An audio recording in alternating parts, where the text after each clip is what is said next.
Bosses, how is everyone doing today? Today, I just want to talk about hashtags and the 5 mistakes to avoid when using them. Now, Facebook, you can throw a hashtag or two in a post, but they don't really do much for Facebook. But for Twitter, LinkedIn, and Instagram, you definitely need hashtags, especially for Twitter and Instagram. LinkedIn, it helps, but I don't think it's as imperative as Twitter and Instagram. So you do need to utilize these hashtags in order to grow a following, because these hashtags dictate people's interests and they help you find them and them to find you. So that's super important to know that it needs to be an integral part of your strategy, and it's important how to learn them effectively. So first of all, you do not want to be too generic. So you don't want to be putting, like if you're in the marketing industry, you don't want to put just marketing or freelance writer or eye clinic or advertising.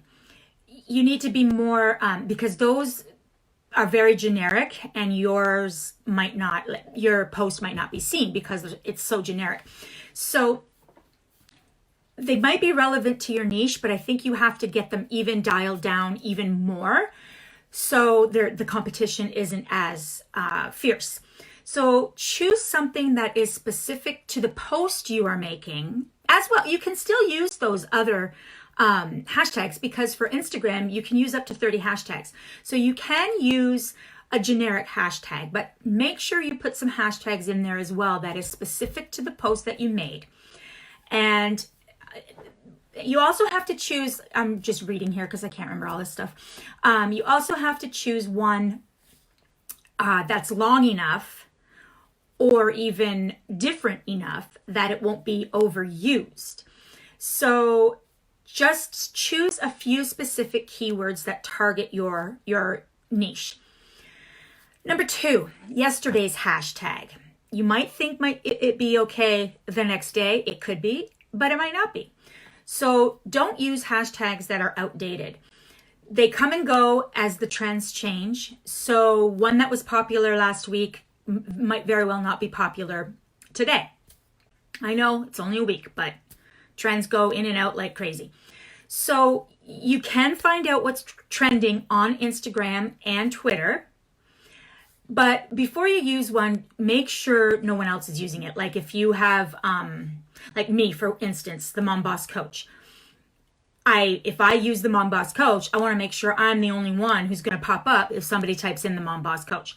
So you have to make sure that you're not using a specific hashtag to you that also points to someone else. So it will show you as well. Oh, wait a minute. So before you use one, search for it to see if others are using it. And it will also suggest other hashtags that are popular. And I have found too, like I use the Later app to schedule my Instagram posts. And you can save a set of hashtags, but you can also type in a hashtag and then click suggestions, and a whole bunch of other hashtags related to that word will pop up along with a percentage of relevancy. So if you're having trouble finding another word for network marketing, say, obviously direct sales, MLM, but those are also overused. So it'll come up with some other ones, and then you can see which are most popular. I tend to try to do a couple of the popular ones and some in the middle as well. So number 3, don't make your hashtags too complicated. So it needs to be memorable. Otherwise, it's not going to catch on. So if you've created one that's too long and complicated, it won't stick in people's head and it won't get shared. So it needs to be relatively short and says directly what it wants to. It shouldn't have any punctuation. I don't think it would accept it anyways. If it doesn't highlight, like if it doesn't give you a clickable link, then something's wrong in the hashtag. So it shouldn't have any punctuation, and make sure it doesn't sound too much like any other generic hashtag. Number 4, hashtag spamming. Now that's where you're getting where you're using a ton of hashtags. And I know in Instagram you can use 30. I don't think it's imperative to use 30, but since Instagram allows it, it wouldn't be considered spamming. So I would utilize as many of those 30 as possible. So let me see here. For every single how it's possible to be spammy with your hashtagging. So I just said that. So just always think about each hashtag that you use. Make sure it's relevant to your business and your post, because I think on Instagram especially, if your hashtags aren't relevant to what you've posted, you might get flagged. So you have to be careful about that. And another thing, if you're using always the same hashtags on every single post, then people are going to be like, oh, this again. Oh, this again. Yeah, okay. So because you also want to use different hashtags to get different people. So you always want different eyes on your posts, not the same one all the time. And the last mistake is not promoting your hashtag. So if you're like saying having a challenge or a giveaway on Instagram or something, come up with your special hashtag for it. But then when you are promoting the giveaway or the challenge or whatever it is that you're doing on other platforms as well as the Instagram, if that's what you're doing, promote that hashtag so people will start typing it in and using it, because otherwise they're just not going to take off. So if, for instance, for the challenge that I am doing in a couple of weeks for growing your social media with the attraction formula, I would be using that hashtag on Instagram, on Twitter, although I haven't come up with it yet because I'm not really posting it much on Instagram. So, but that's what you do. You need to come up with your special Instagram, special hashtag, make sure no one else is using it, and then promote it.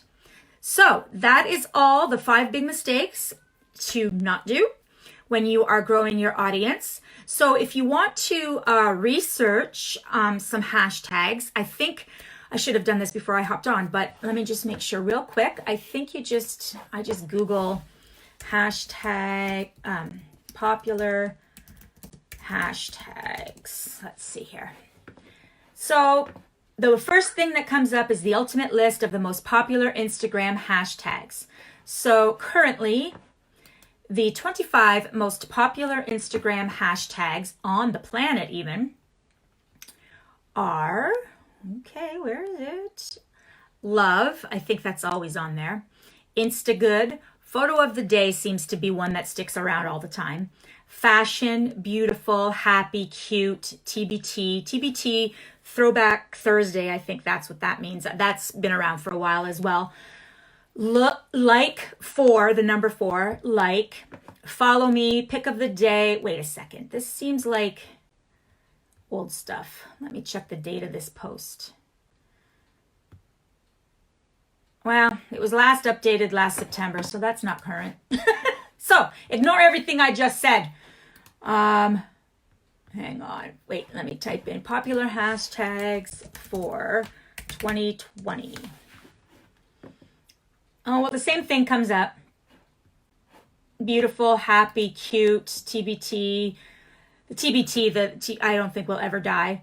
Yeah, so if you just type in that in Google, just type in popular hashtags for January 2020 or February 2020 or whatever, you'll find some good ones. Or again, if you're, excuse me, using the Later app to schedule, you can do the suggestion when you type in a hashtag. So I hope this was helpful. And again, I'll be hosting that free challenge of growing your audience. So if you want to hop on, I will throw the link in the description here and just register and download your free workbook. Talk to you soon. Bye.